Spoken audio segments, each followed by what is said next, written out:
German lawmakers have signed off on new bailout talks between the Eurozone and Greece. This would be the third such aid package for the cash-strapped country since 2010.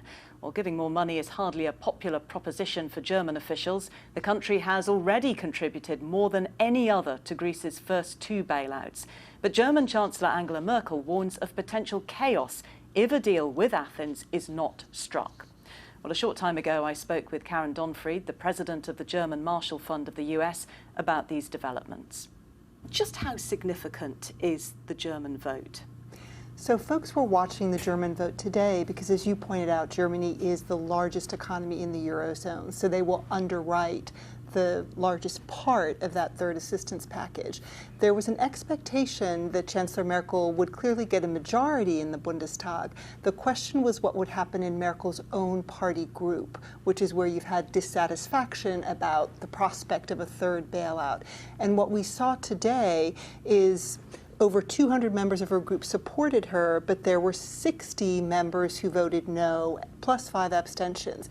That's double the number that you saw in February when the Bundestag was asked to approve an extension of the second bailout. So it certainly is a warning shot to the Chancellor of unhappiness and discomfort within her own party group. But is this good news for Greece? It is certainly good news for Greece that you had over 400 members of the German parliament say, yes, we're going to give the government a mandate to negotiate a third assistance package. But remember, the government will need to come back to the parliament in about 4 weeks when that package has been negotiated, because they then will need to approve the specifics. Now, of course, the other good news for Greece is that they're getting emergency funds to avoid default on Monday.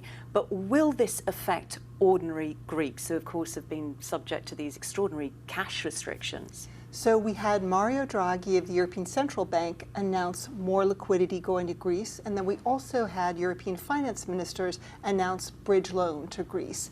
The Draghi announcement was significant, I would say, for 2 reasons. One is practical, and it will help ordinary Greeks, because we've now seen Greek banks be closed for almost 3 weeks.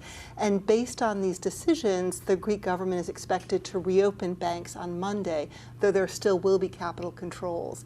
Secondly, I think it was important because Draghi, in making the announcement, said he was making this decision based on an assumption that Greece is now staying in the Eurozone. So that was a larger bit of reassurance, certainly for the Greek public as well. But the wild card here, of course, is whether or not the Greeks can deliver on the austerity and the reform that the rest of Europe says they have to do in order to get this other bailout. Given the past several years, do you think that's likely? You're absolutely right to remind us that this has been a process that's been going on for 5 years now. The first bailout package was in 2010. The second bailout package was in 2012, totaling over $250 billion. This third assistance package looks like it'll be about $94 billion. So a lot of assistance has already gone to Greece, and there's real pressure on the Tsipras government now to actually put in place to implement those structural reforms. I think no one thinks this is the end of the story, but what we've seen is that there is solidarity among these countries to try to help Greece onto a path that will bring it to economic health. Baby steps, perhaps. Donfried, thank you very much for joining me. Thank you.